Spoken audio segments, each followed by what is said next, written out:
Hi అండి, good morning అందరికీ. Happy Sunday. ఇగో నా పెద్ద కూతురు చూడండి ఏం చేస్తుందో. సండే రోజు లేచి ఇట్లా కూర్చుంటా చూపిస్తాను చూడండి. ఇట్లా కూర్చున్నది పని చేయమంటే లుడమంటే ఇట్లా లేచి కూర్చున్నది చూడండి.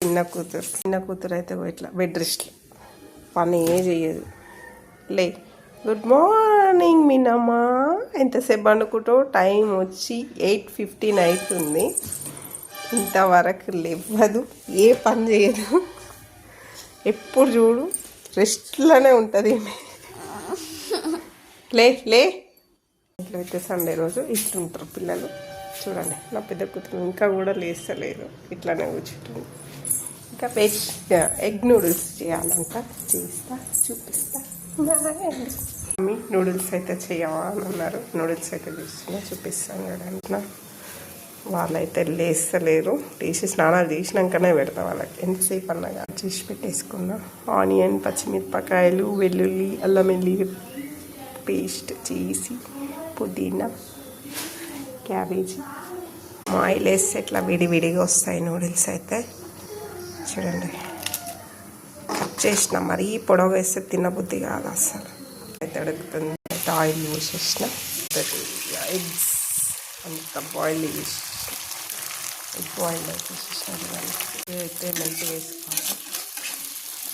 మొత్తం ఇట్లా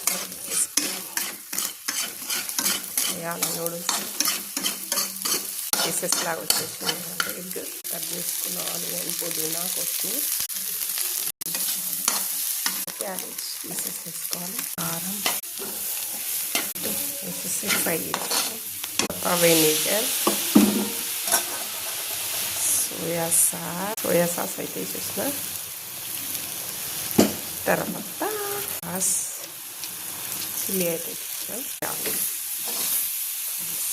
సాస్ వేసి ఒక్కసారి కలిపి చూడండి. పెట్టుకున్న నూడిల్స్ అయితే ఇట్లా వేసేసుకోవాలి. వేసి కలపాలి, ఫ్రై చేసుకోవాలి. మిక్సీ చేసుకున్నాక కూరగాయలు దగ్గరమంటే వచ్చి ఇట్లా నిలబడి బయట ఫుడ్ మానేస్తా, ఇంట్లో అన్నీ చేసి పెట్టు అంటుంది.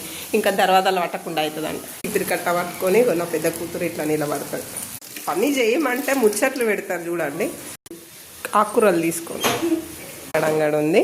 ఈమె ఇప్పుడు లేచి ఇది సర్దేసరికి ఎదువారు కావాలి. పిల్లలతోటి ఇట్లా ఉంటుంది వచ్చా రోజు. సండే వస్తుంది, మండే హాలిడేస్ వస్తేనే అంత స్కూల్ ఎప్పుడు ఓపెన్ అవుతుంది రాదు కూడా అనిపిస్తుంది. మరి నా పెద్ద కూతురు ఎట్లయితే కాఫ్